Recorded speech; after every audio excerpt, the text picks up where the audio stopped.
Gawa tayo ng mocha jelly. Ito, naglagay tayo ng 2 cups na tubig. Ilagay lang natin yung 1/4 cup ng condense. Kape na nasa sachet.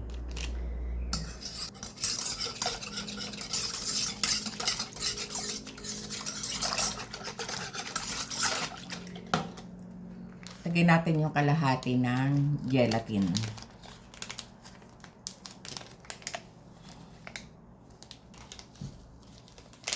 Kalahati lang lagay natin. Yan. Haluin lang mabuti. Pwede na rin natin salang sa apoy.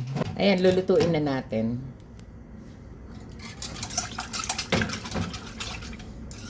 Habang hinahalo. Kasi hindi malulusaw yung kape pag hindi pa nilagay dito sa kalan. Papakuluin lang natin ng bahagya. Yan, malapit ng kumulo.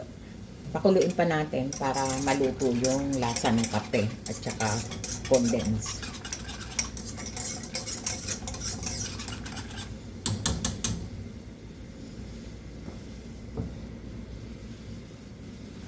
Yan, kulo na. Pwede na nating patayin. At isalin natin dito para palamigin.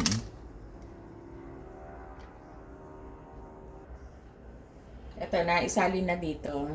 Tsaka natin palamigin at patigasin.